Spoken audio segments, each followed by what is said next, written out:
This episode is brought to you by your dad's crusty lips. Since 1862, your dad's crusty lips have been considered the most effective tool in preventing affairs and marriages because no one wants to kiss that coarse, sandpaper-like surface except your nose standards having mother. Proven to be tougher than titanium, your dad's crusty lips have been noted to be immune to all lubricants such as Carmex, lip balm, Crisco, and even automobile motor oil. Your dad's crusty lips now even come in multiple colors such as ashy ass white and crusty cool gray. Your dad's crusty lips have been inspiration for 2 Billboard #1 songs such as Lips That Cut Deeper Than Heartbreak and Chapstick, Chapstick, Get This Nigga Some Chapstick.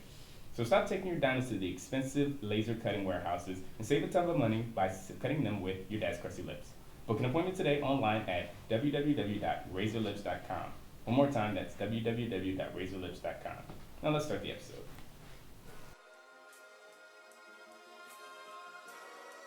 Our sins and woes. Our sins and woes.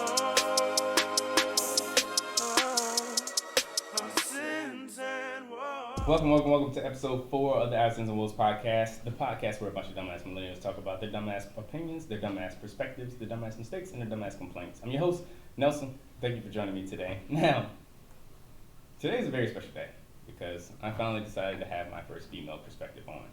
And this is a really big thing because summer's over. So no more of that hot girl summer bullshit. No more hot girl summer bullshit. No more I had to wait for the females to finish sweating out their wigs. So now that the tracks are gone, we can finally have the female perspective on to the podcast today. So with that being said, my first guest of today, Afia. Thank you for joining me today. What's up, Nelson? Nothing much. Oh, hot girl summer. It's a real big moment for y'all. Yeah, glad that's coming to a close. Yes, aren't we all? Be classy again. Yeah, and it's fuckboy fall, so you know. It's time for the ain't shitness to step up. Oh my god. But we'll go ahead and start on our origin story. So we met on Tinder. You said you liked all. No, I'm kidding. No, we met at a common place through some friends and stuff like that, and I had the experience of coming out to one of your events, the Drummers Beat. Yes. It was a ginormous African cultural event, and I need y'all to know how African this shit was. Like, It was it was like, I thought it was gonna start with like the circle of life, like in the beginning of my king. You know, when I was going through the idea of like how we were gonna open up the show, I'm like, Nah, it was on the docket. Don't worry, it was up on the top of the list. But no, my mom was like, she's the one who I put the show on for because she's a non-prof and all that, and then that's where all the money went to. Mm-hmm. But she was like, we're not doing it. It was super average because I'm sitting there like, you ever seen like Ace Ventura when nature calls and like that all the animals come? That's what I thought was gonna happen. I'm sitting there and keep looking at the window like, where's this fucking elephant at? Like, If we had a bigger venue, we might have been able to pull out a petting zoo of all the safari animals. I'm extra as hell, so I was like, listen, we need lions, tigers, bears, the whole shit.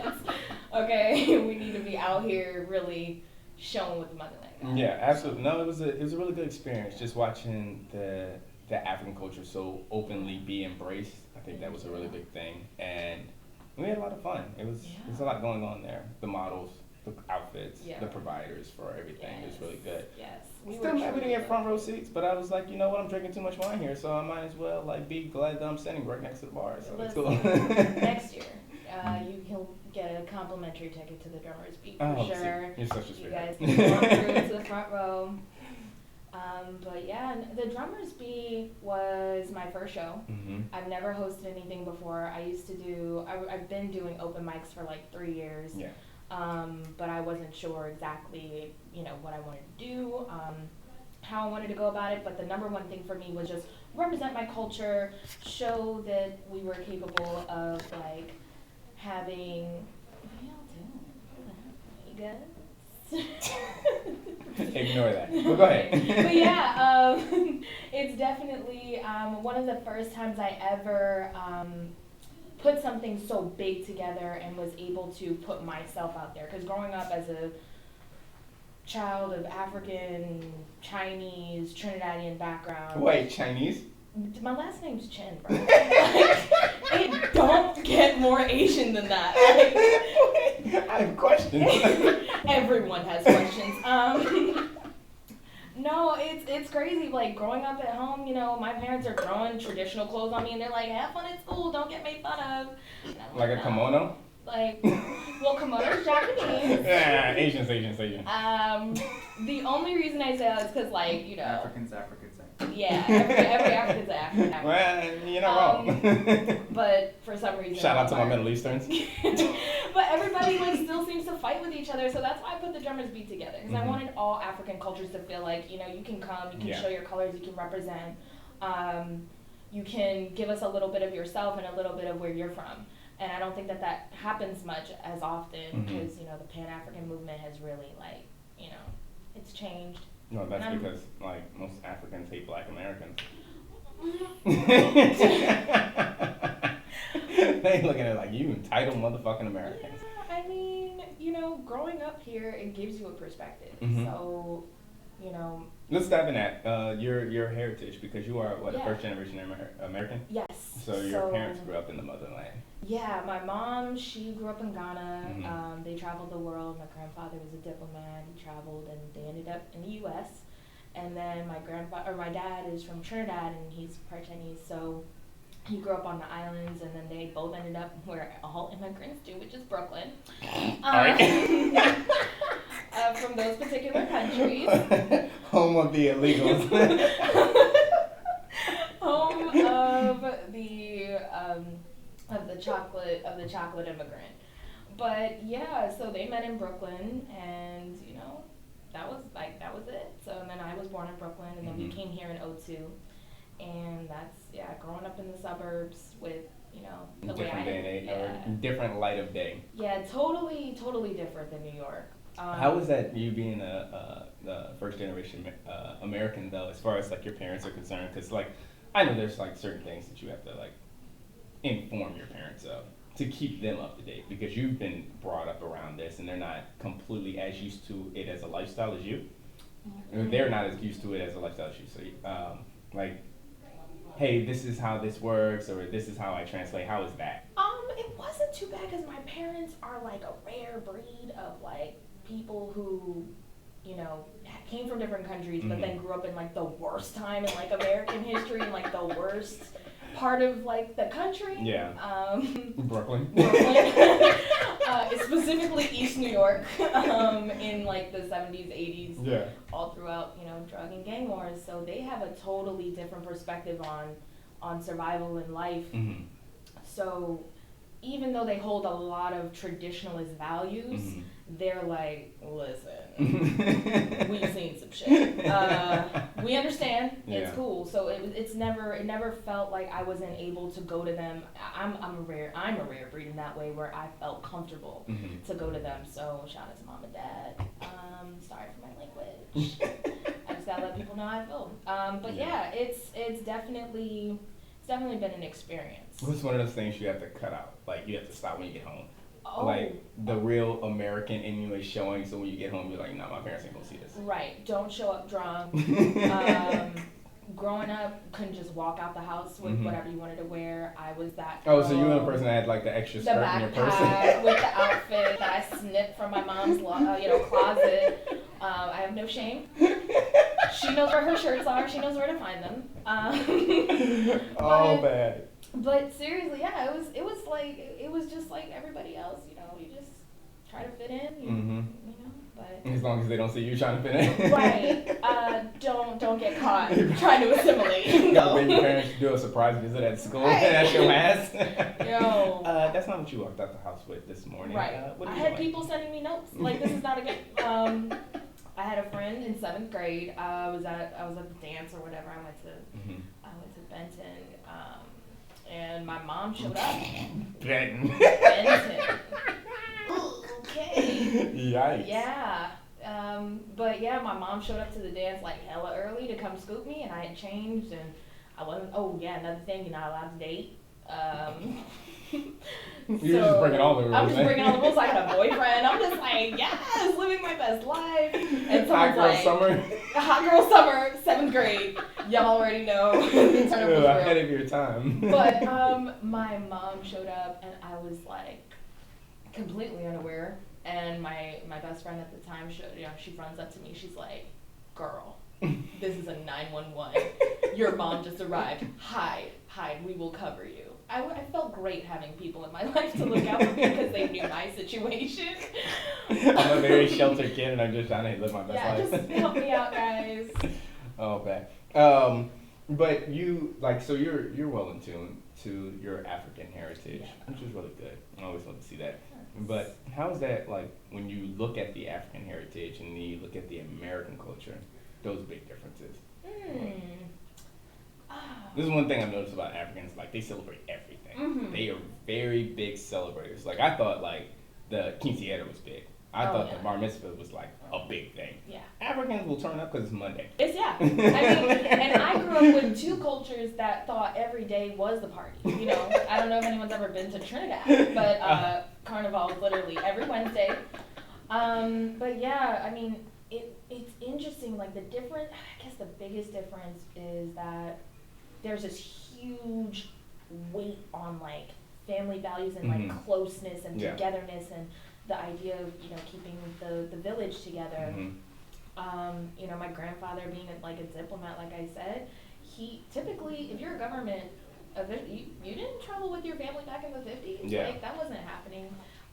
So that kind of is a representation of how families work back home, where they try to keep everybody close. Whereas in the U.S., I feel like everybody's like, oh, I'm gonna go to college and like never speak to you until it's like a holiday. But as I've kind of gotten into this place where I feel like I'm in this weird middle ground of being super American, but also very in depth with your African culture. I'm like, why can't everybody just live how they want to live? Yeah. And it's funny though, because you say that and you're talking about how close they are as a community. And it, like we talked about this on the last episode where we were talking about how like my guest Bond was talking about how close the Hispanics are to their family, how family oriented that is. And now I ask, like, is that maybe just an American thing where we're not very family oriented? Because then you ask the people that have come into the country over time and stuff like that, they are still very like that traditional value as far as family goes. We're kind of in a day and age where America, we're like, oh no. Once you're, like Vaughn said, once you're 18, you're out of the house. Bye. Yeah.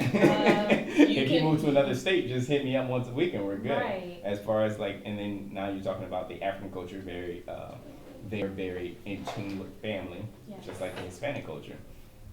I think that it's not, like you're saying, it's not just limited to just Africans or the Latino community or anything. But a lot of non-Americans are very family oriented. Specifically in my own experiences from travel and from just being hella mixed, everybody wants to be around there. It's very weird. Yeah. No, it's weird. It's great. Hey, but Mom, can you get the fuck out of my face for 5 minutes, please? it's like a lot sometimes, and you know, you hear from first gens a lot about how they're like, I just wanna, you know, travel and not have like all my family with me. Breathing down my neck. Is there a reason we're all on this date together? You know, it's nuts. And I mean, I moved to California last year, and when I said I was going, they were like, that's cute. You're leaving. Oh, it's adorable. And it's like, you'll be back. You're like, okay, you're not going. I'm like, I'm leaving, man. I'm out. How long did that work out for? That was like a year. But yeah. Way to hold your weight. Hey man, I was doing my thing, some things happened, you know, I had to make it back, but it was like, you know, I was able to be the first of my family to leave like your that. family? It's, that's never happened. So starting trends early. listen. First you started Hot Girl Summer back in '02, and then you being the first African of all time to move away from your family. Who the fuck do you think you are? Listen, I'm a freaking pioneer, okay? You know, the drummers beat was an example of it. Nothing like that's been done in Manassas before. We just out here just making Old Town moves. Manassas at that. I know those white people were like, who the fuck let these coons in? I think people were actually interested because we did a photo shoot before that, and when they saw like the clothes, and they were like, "Oh, Oh, there was one outfit that came out. I think it was it orange and blue, and it had a matching snap purse. the Me Too Designs. Oh my gosh! Shout out to Marie at Me Too Designs. That was stunning. Those are amazing outfits. Very amazing outfits. That was dope. Segueing a little. Yeah. Because I really want to touch on you being the black woman millennial that you are. Yeah. Is being a black woman in America really the hardest job? I didn't mean to let all that frustration, anger, pain just boil to the roof of my. I don't like that.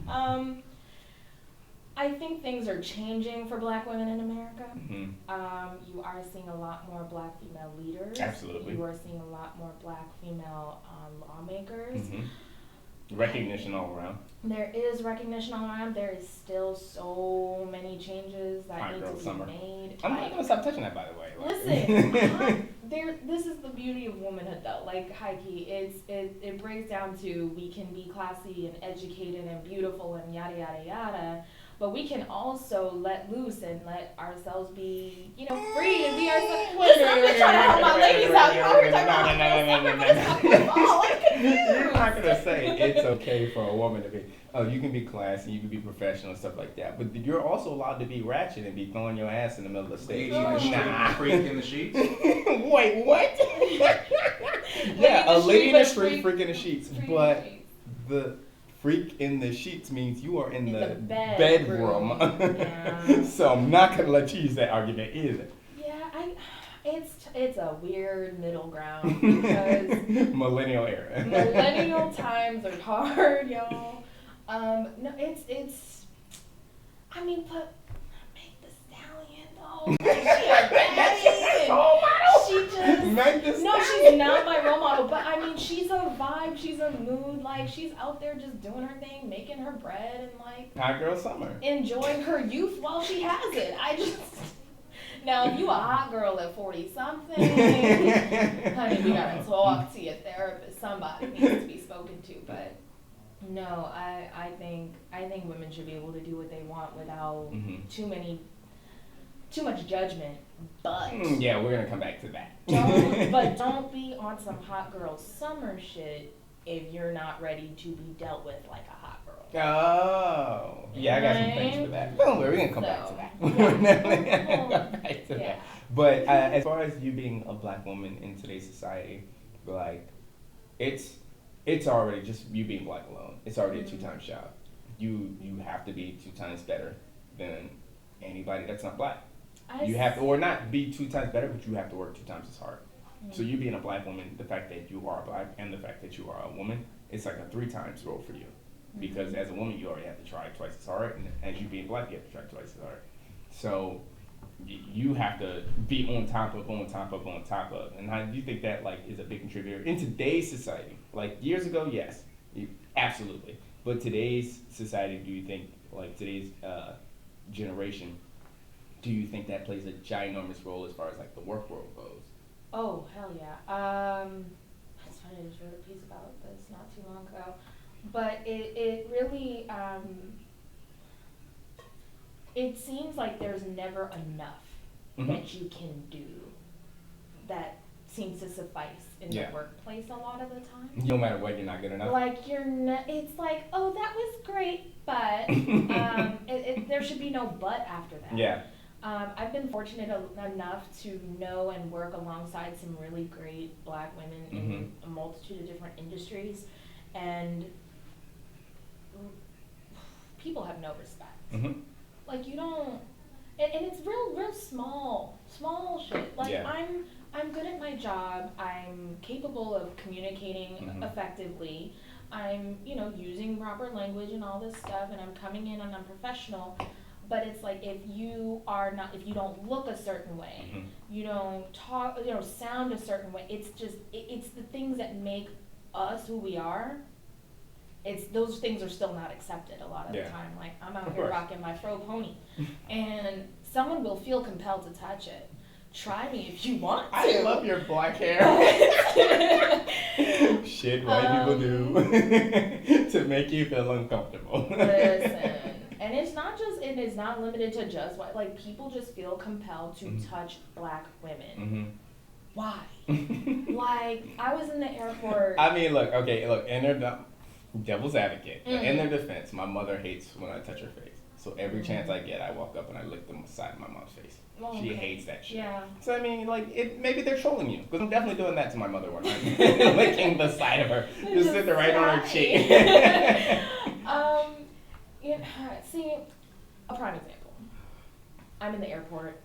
I'm on the ramp, minding my business, and this woman comes up behind me, and I had long curly situation happening, and she just maneuvers her fingers Maneuvers her fingers and her hand to grasp into my hair and feel it. I whipped my head around. I was like, first of all, get away from me. I do not know you. She's like, but I said, you don't touch strangers. What is wrong with you? And next thing you know, TSA was coming, airport police was there, angry black woman at the ramp. Hi, girls. You know, I mean, I was just like, look, I don't know this woman. She just accosted me. I need help. Yeah. I need help. I'm the victim. Okay? I don't go around touching strangers. And they were like, wait, what? And I went, exactly. So that's how I feel about, women in the workplace and in the world. In general? In general, I think just touch us if we don't want to be touched. One of the big things that we have, especially as black women, like the progress that we've made, and Quinn pointed this out to me. He was like, the fact that black women are leading or beating out black men as far as like going to school, getting their degrees, and then using their degrees to go into the work world. And that just shows like, holy shit, 3 times pays it off. Like that extra effort that you were putting forth really does pay off, because now you're not just an inspiration for everybody. You're an inspiration for, or you're not just an inspiration for like your fellow African Americans, but you're an inspiration to everybody now. Right. At this point, you're inspiring all women. You're inspiring all men. You're inspiring specifically, the black community as a whole and stuff like that. And as far as that, like now, it's hard for a guy to like sit there and say, oh, my woman has a degree and she's doing big things with that degree, or she's doing big things in the job world, and be like, but I'm fine. I'm sitting on my ass, like, cool. No guy will really come out there and say that. No. So a guy will sit there and like, now I'm like, oh no, she's on that shit. I gotta be on that shit too. I gotta step my shit up. But so, we still have a lot of stigmas though in this country. Yeah. Specifically towards black men. Unfortunately, like, yes, I salute my women who are out there getting their education, who are being inspirations and leading the movement in that. However, I do think that we still have a lot of issues with how black males are perceived, how how you guys are able to interact and move in the world. There are still layers there that exist historically. Like black men compared to black women? Right. Okay. Like, and even within that, there are levels and layers that the world sees black men sometimes as violent or thugs, gangsters. Still, like, it's 2019. It ain't. It's not like 1400, whatever. Yeah. It's black women are also experiencing angry black woman syndrome, perceptions and all kinds of stuff. It's no smile must have an attitude. Right. Oh, she must have a problem. Excuse me, this is just my face. Let's dive into that, because the perspective of black women today, especially today, like, it's bad. It's not bad. I ain't helping nobody. I'm sorry. I'll say it. Your words, not mine. I love my women. I love the things that we're out here trying to do, but real live women are not helping themselves. I'm a woman. Last time I checked. And no, totally.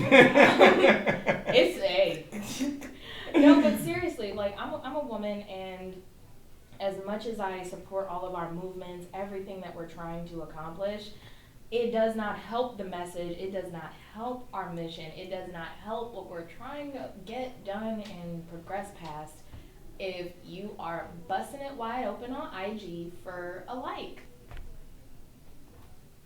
I'm gonna stop that right there.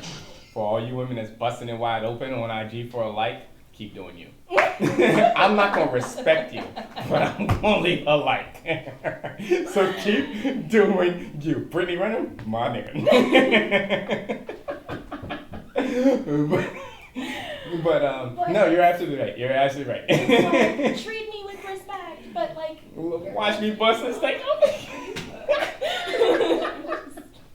Watch me bust this thing open. Now the women out there who are doing their best, who are carrying themselves with class, like, I think, people should be judged on an individual basis at that point. Yeah. Like, God forbid. Oh God, let's separate people from you categorize people. Who the fuck are you? To have the audacity to not put people in a box. I'm a trendsetter. I'm pissing women off. I'm on a roll. All over the map. I'm on the map and I'm on a roll, and I feel bad about it. Nah, you shouldn't. But going back to the black girl perspective, and this is one of my personal pet peeves, is hair maintenance. Oh, if only you knew what happened to get this today. And the big issue with that is just like the black hairstyle is always frowned upon. Yes. Like, just if you think about like something as simple as the military and how long it took them to be like, oh well, like short bushes are okay or cornrows are okay. And stuff You like can that. let your hair grow like that. It's fine. But yeah, so like, and then you have to think about like in the civilian world where like the black hairstyles, where it takes like the maintenance required to maintain that black hairstyle takes hours on end. Like, you can sit in a salon for fucking 6-7 hours and your hair just be almost right. Right. And then you have the black girl magic hairstyle that y'all have put the time in and the effort into and stuff like that. Naturalista, shout out. And then you have the white woman simplicity, which is I woke up, my hair was curly, I walked out the door. Or maybe I took a brush to it. But like that 5-minute work on your hair is the one that's like professionally accepted in the workforce. But then God forbid you take, you're in the salon for 6 hours, you get your hair cornrow. That's unprofessional in the workforce. Correct. Yeah. Why? How do you feel about that? You want to ask me how I feel? Dive in it. Well, Nelson, thank you for asking. I have worked in places where my bosses have either heard me over saying, yeah, girl, I'm about to go get my hair braided, and then I'm like, well, that's not accepted here. It's not. Is that how they said it? Yeah. I'm sorry. Yeah, sorry, that's excuse not me, part ma'am. of our dress code or our conduct. And What they meant to say was color ethic. right. I've had bosses like, you can't have braids, sorry. And I'm like, no, where is it in the handbook? Please point it out. I want you to point it out so I can sue the shit out of you. Like, I don't think people realize that. Trying to get a check. Listen, it's all about the bag, all right? But ultimately, it's like, how are you going to tell me that the way I am naturally designed and created is not okay in this place of employment? I thought you were an 4C equal- nappy hair. Right. Equal opportunity employment, my ass. Like, I work for myself now. Yeah. Thank God. I can't work for anyone anymore because of things like my hair, like the way I dress. Can't do it. Yeah. I'll kill somebody. Get in a fight, something. Because it's like, you literally are telling me to strip myself of myself to fit your standard, and what I am isn't affecting, harming, interfering. My hairstyle doesn't keep you from typing on a computer. Right. And if anything, you should be happy I'm wearing braids. I don't have to do anything to it. Like, I'm not touching it. Meanwhile, here comes someone else. Wait, pulling that shit up what in about the the pack? Oh, I mean. Oh, the one finger Oh, stretch. the one? That's why you gotta get your nails done after. So. There's a strategy to this? There are levels to this shit, Nelson. If people could, that's a whole that there's a whole diatribe on black hair. But like for example, it's interesting that like my hair today, I'm standing in, I was getting ready and I'm like, so I want to slick it down. Mm-hmm. That'll take like This So long. I gotta start. Alright, so I gotta get up and like it's Plan your day ahead. don't even like that wash day. Mhm. Wash day. Operative word day. It is a full 24 hours of your life. A full-time job. It's slavery to your hair. It's messed up. It's wrong. Like I don't know. I thought we were trying to get out of that. I don't know. Oh, bad.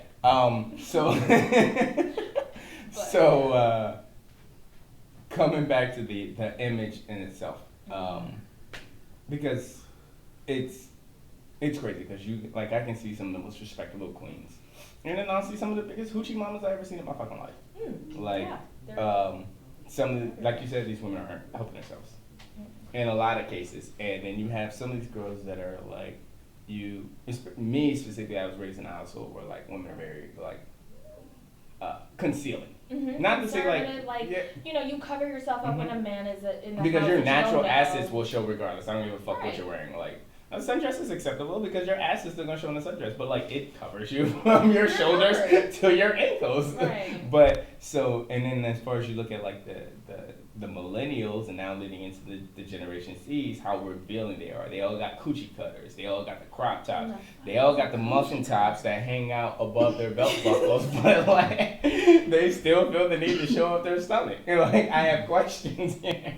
I have questions. You said coochie cutter. I don't even know what that The is. coochie cutters, that's when the booty shorts ride up too high Oh. and they're like cutting into the coochie. Coochie Okay, cutters. ladies, stop wearing that shit. Stop wearing coochie cutters. It is what is You heard it causing- here. Ladies, stop wearing coochie cutters. It is what is causing your Hashtag You know. camel toe. maybe you Hashtag had camel any, toe. I'm trying to use this lightly. Like Fat pussy. you can't. Listen. Everybody's allowed to express themselves how they want to express themselves. But ultimately, like, first of all, as a woman, you should not be wearing clothes that tight to your Coochie cutters. machine. I mean, it's nice sometimes if the ass is right. But that's what causes yeast infections. Stop it. I thought that was not peeing after sex. There are a lot of things that cause yeast infections, but it's not just limited to that. You learn something new every day. Tight clothing like that on you, preventing no air. It's a lot. Okay. There's a Now I can microbiome understand down that. there. It's a lot.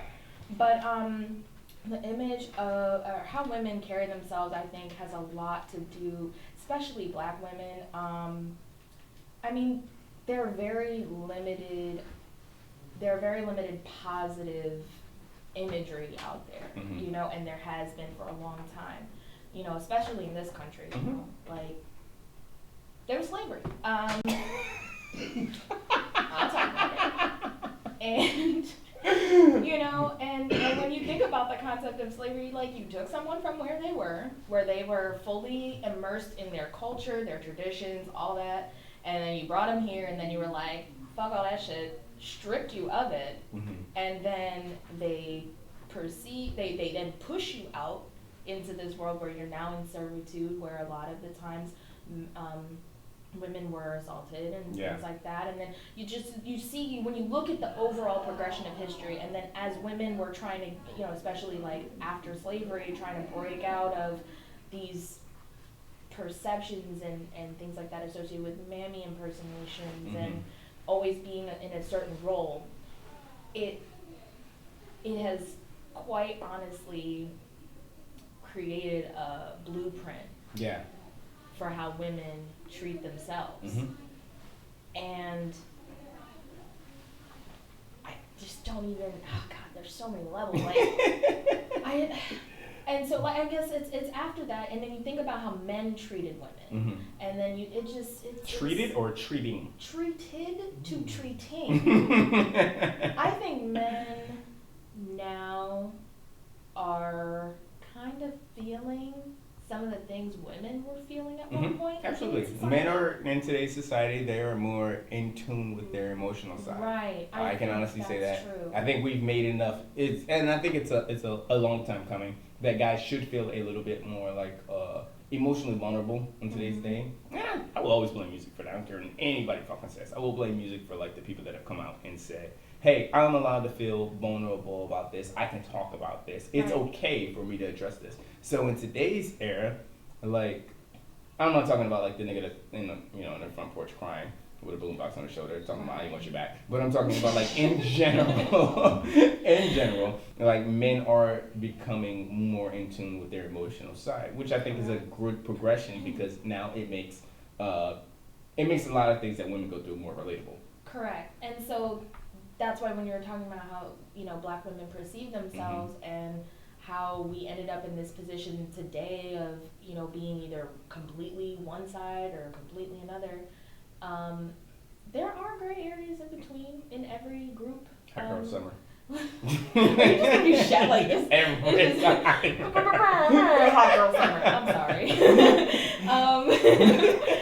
But no, it's interesting because there was a time where like in the dating world and in relationships where women carried themselves a certain way and that's how you got your husband. Yeah. And as that changed, it was like, no, we can do this without men, but you're only doing it without men because there's no men there. And then it's like y'all know the level of that. But self-love is a very important thing, but there's also a conversation to be had about that. We'll get to it. But go ahead. Yeah, but ultimately, like as women were more, they were alone and they started becoming more independent. Yeah. It was like, I'm gonna do what I want to do, but it looks like I can only do this this way because that's how men are doing it. They're getting what they want from this, so I'm gonna be like a man. But and with that being said, do you sometimes think that like that what's the word I'm looking for? That train of thought will affect a future relationship? Because like I've seen a woman with a license plate that said myself first. I can't remember how it dotted out to 7 digits, but it said myself first or me first. That's what it was. It was me first, and I'm sitting here like, oh, that bitch is single. The first thought that went through my head is that bitch is single. She's first, and she's number one. Single. And then I pull up and she looks like she's got to be late 30s, early 40s. And I'm like, well, yeah, like when you have a license plate that says me first, right, then that kind of pushes away guys. So when you have that I get that like women want to feel more independent and stuff like that, but sometimes that can be both a blessing and a curse. Right. To the extent where like now you are feeling the enjoyment of self-love and stuff like that, but like if a man doesn't feel like he has a role to play in your life, it's hard for a man to play a role in your life. Yes. If I don't feel like I can come into your life and provide for you, why would I come into your life? Correct. I do kind of agree with this.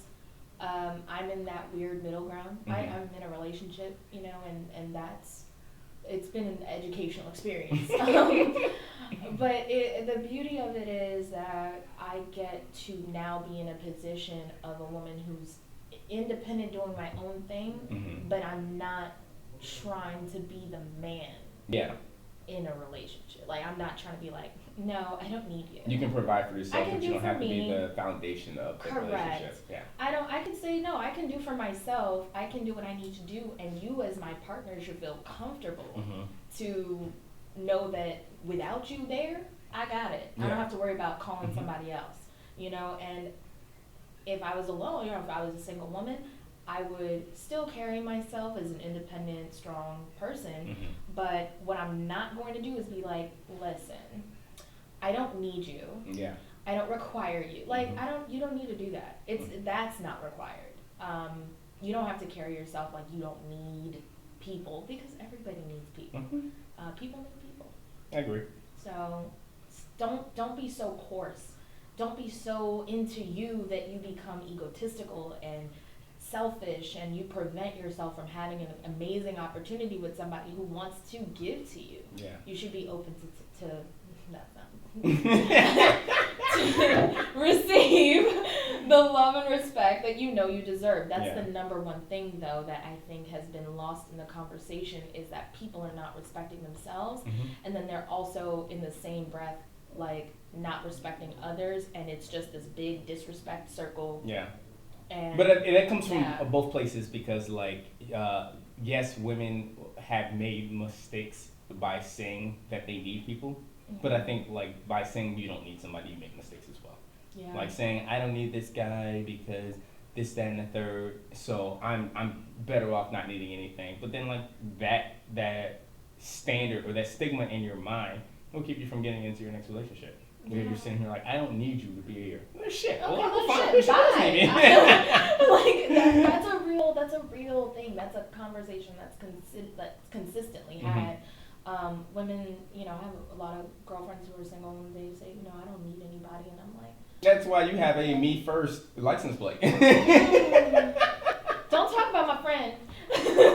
Yeah, my bad. No, I'm just kidding. No, maybe. Hey, shout out to a friend. You can find me on Tinder. I have a dog in my profile.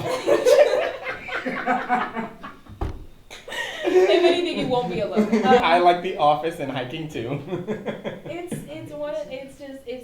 that finding the beautiful balance between needing and wanting. Yeah. And I think that men need women. If you know, in the heterosexual world, men need women, women need men, and we just have to not go back, but review and evaluate some of the old value systems that were in place. Yeah. That kept that cycle kind of healthier and going, Yeah. while incorporating new styles of thinking, like go to therapy before you date. You There's nothing wrong with seeking get help. Okay. But no, yeah, like I think people need to, in this day and age, reevaluate themselves and apply their thinking of relationships in a way that's healthier. Yeah. It's not. I agree. I don't need I agree it. 100%.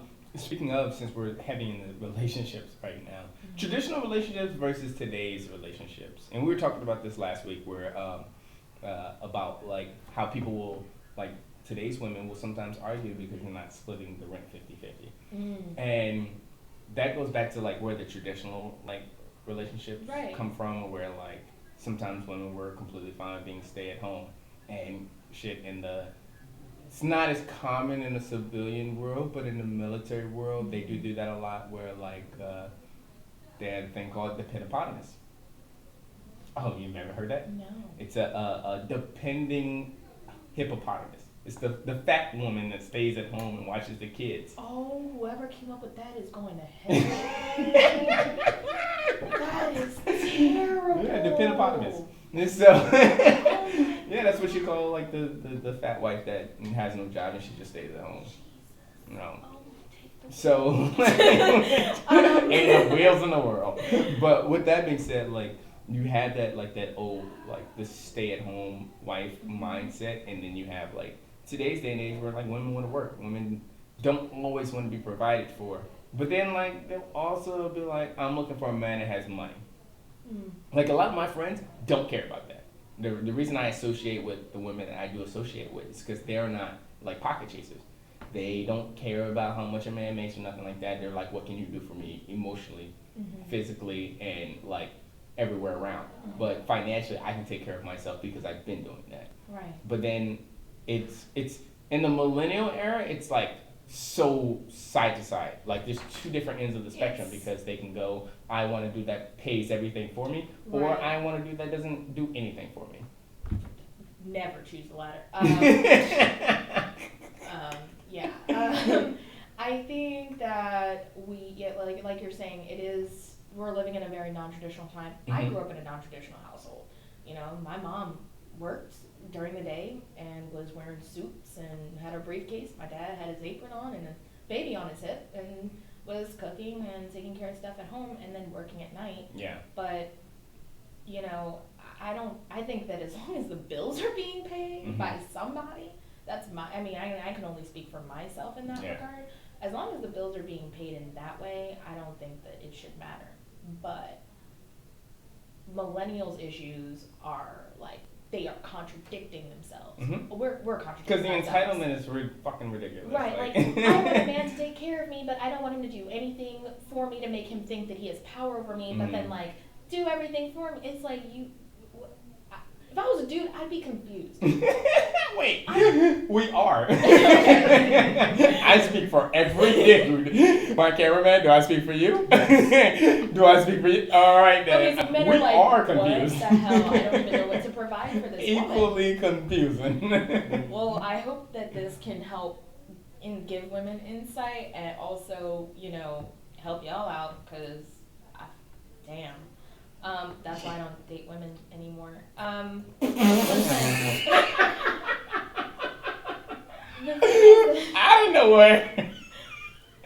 Go ahead. I'm sorry. This is the funny part. Like, women don't know what they want. Absolutely. Okay? For the most part, we know what, it's like there's a core thing. It's like we know maybe it is that we do know what we want, we just don't know how to say it. I'm gonna let you in think on that something that's right here, that. okay? To both you and the listeners and the viewers. Mm-hmm. Before we did this episode, I called a couple of females. I'm like, hey, what do you feel like something that should be addressed? What do you think of a conversation that should be had? Do you think there's something specific we should talk about? And every woman that I talked to, I talked to my homegirl Natalie and my sister Sarah. Only two females that actually put some my homegirl Natasha too. Not bad.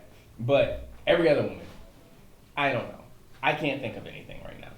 I don't really, I can't think of anything at this moment as anything like that. And I'm sitting here like, well, that's why, nobody wants to talk to you bitches. Like, because when it's time to speak up, y'all ain't got shit to say. I could have made a whole episode about the fact that, hey, I was going to do an interview I was going to have a guest as my guest was going to be a female today, but nobody could make up their mind and come to a concluded decision. So here we are talking about how women can't make up their mind. Could have made a whole episode about that. That's a whole episode. Thank you for showing up, by the way.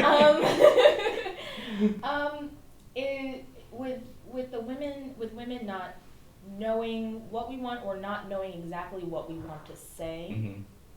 I think it's because we are thinking about everything Unnecessarily. all at the same time. That's because all women have Not anxiety. necessarily, but Absolutely unnecessarily. I'm thinking that it leans more towards the fact that scientifically,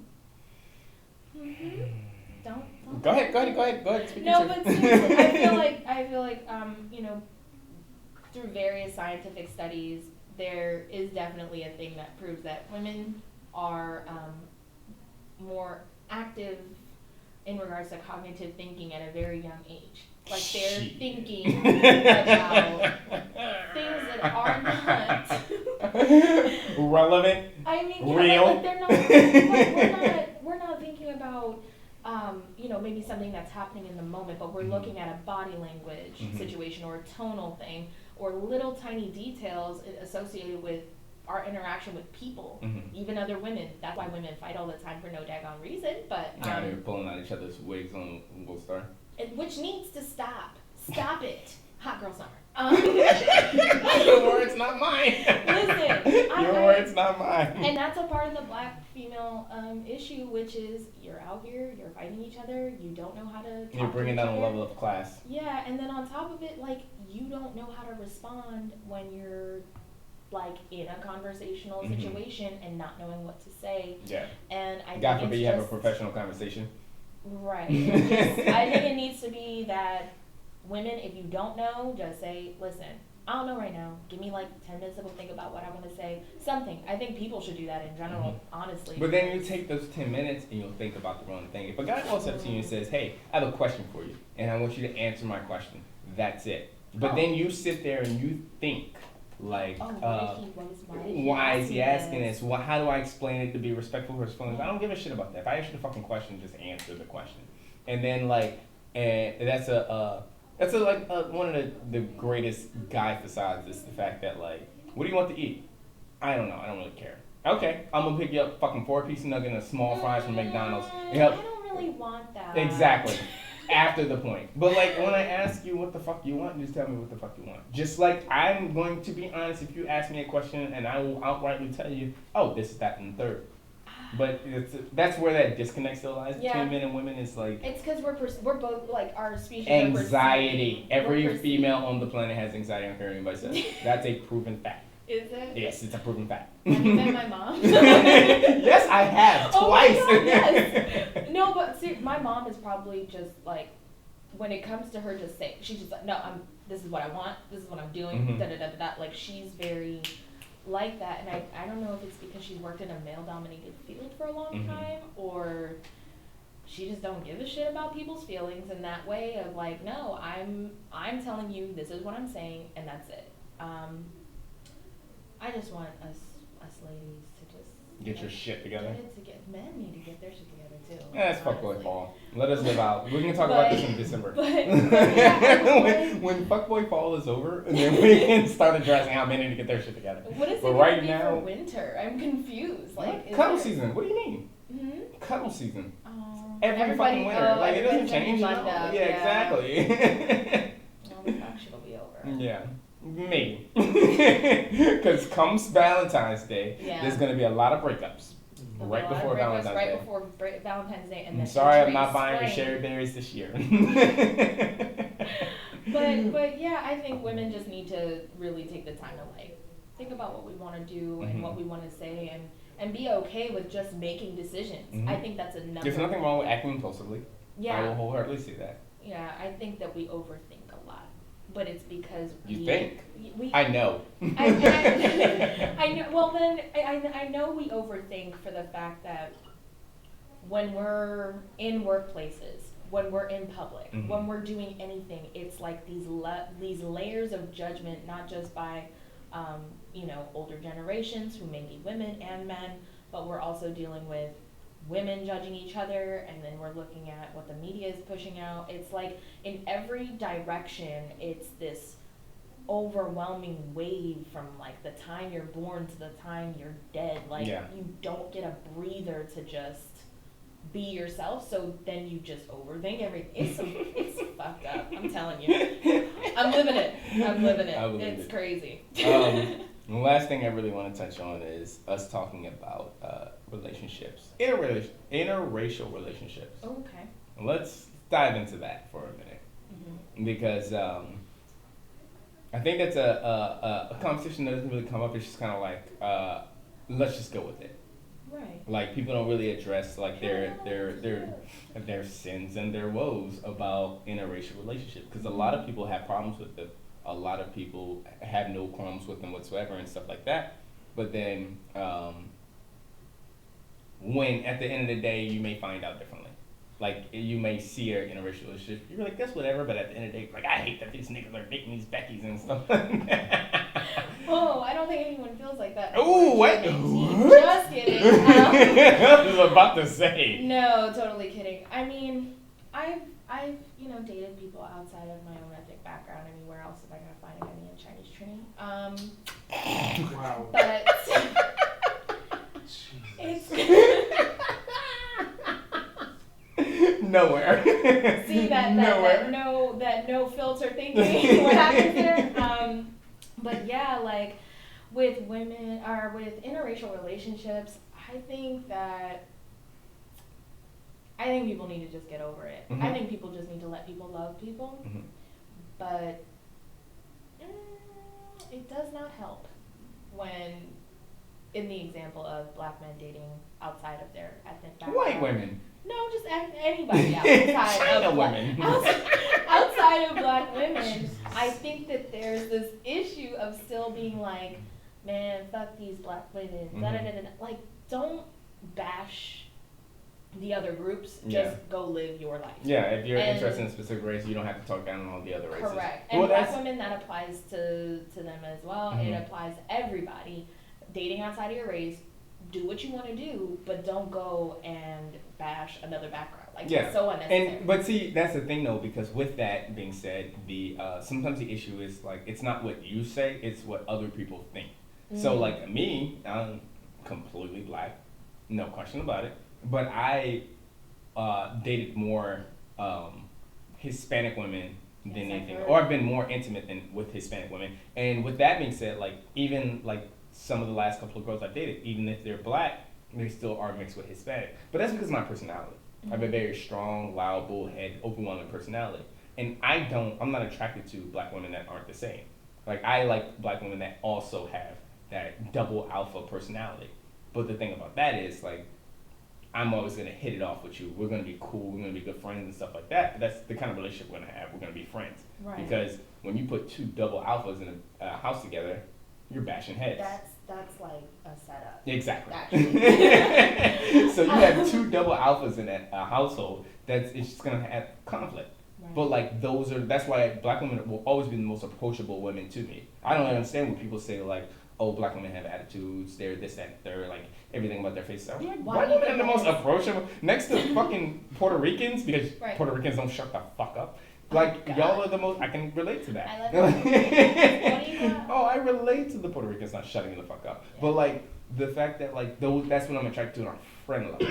Yeah. Like I like y'all on like because we have similar personalities, but it's not often you're gonna find like a not as strong. It's not often you're gonna find a not double alpha black female, which is why I date like Hispanic women because they're or mostly date Hispanic women is because they have a I don't want to say weak personality because it sounds very offensive and I really don't None give of a this is shit. been But know where you live, right? they fight me, but like, but no, it's like they have a perfect front passenger seat personality. Uh-huh. Because if we walk into a room together, you already know I'm gonna work the room. You already know I'm gonna talk to everybody. So with that being said, like if we're sitting there, I don't want to say fighting for the attention, but if we're like both have that loud, outgoing personality, it's gonna cause more conflict than it's gonna cause like comfort. Okay. So that's why it's my personality brings me more attracted to a race that falls into that realm a little bit more commonly. I think it's just a personality thing. Mm-hmm. Because in general, I don't know if like obviously ethnic backgrounds matter Mm-hmm. in this kind of conversation because of how people are raised. Like, Mm-hmm. I got my situation. Yeah, I didn't grow up with any quiet women in my life, in my household, but I was raised with the idea that yes, you're still a woman. There are certain things that you have to do for your Mhm. man. Yada yada yada. Very traditionalist. But that doesn't, being Trini, like, that's a matriarchal kind of way of being raised. Is like, I don't give a shit if you're a man, a woman, a dog. Come for me if you want. I'll put these paws on you, little nigga. Like, shout out to my auntie Monet. She's a prime example of a woman who doesn't take any shit. And so I think like even in my own experiences with being around the Latino community and like my Latino girlfriends and things like that, I know those are such strong personalities. So that's why I was Shout out to my I don't shut the fuck up Puerto Ricans. yeah, I love y'all. like I think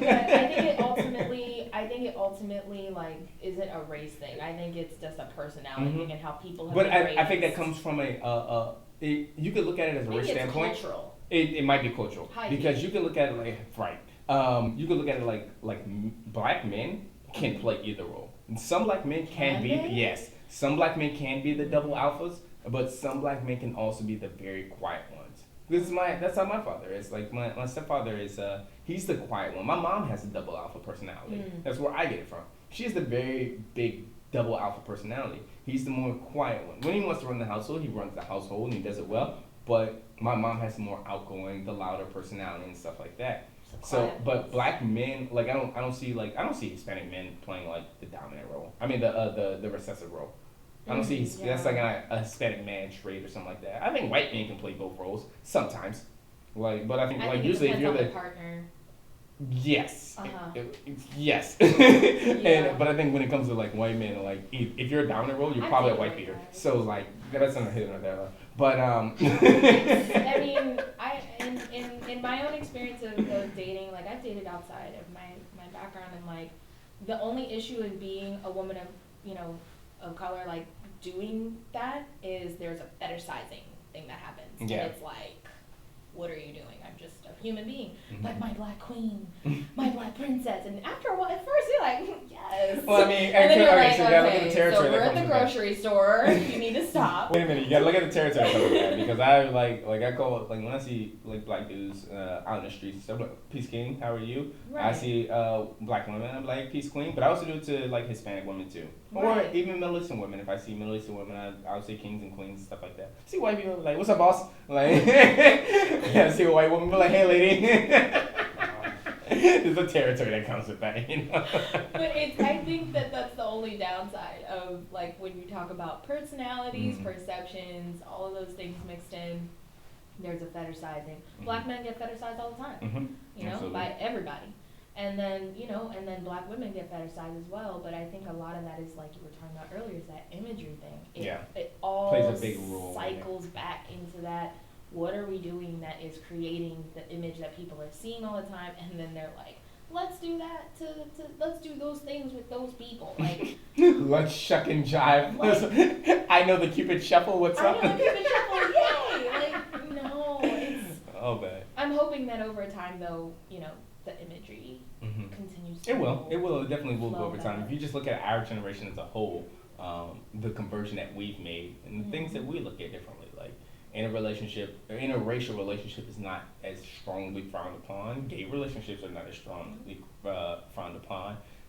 It's a different day and age. Well, And I want to speak for first gens Mhm. and people who are like the first of their family to be from two different backgrounds. I'm the first, or no, I'm the second in my family to come from two different backgrounds. My mom married my dad, who's not from Ghana, Mhm. which is at the at So that is he time from was Ghana? where, no. I had to ask. No, but my dad being Trinidadian and Chinese, like the Ghanaian family at the time was like, what are you doing? Mhm. What's happening? But it's like over time breaking down the walls and seeing, oh no, it's just people. I think it's interesting seeing it come from an African family, because you Yeah. were talking about that earlier too. So I've been dealing with it in every way, Yeah. on a personal level. So finally kind of seeing like I'm not the only Afia Chin running around anymore.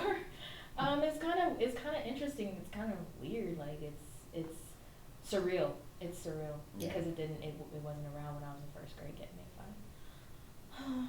But it's all good now. For being a black and China woman. Nonetheless, Yeah. you got anything else you want to get off your chest before we get out of here? Be good to yourselves.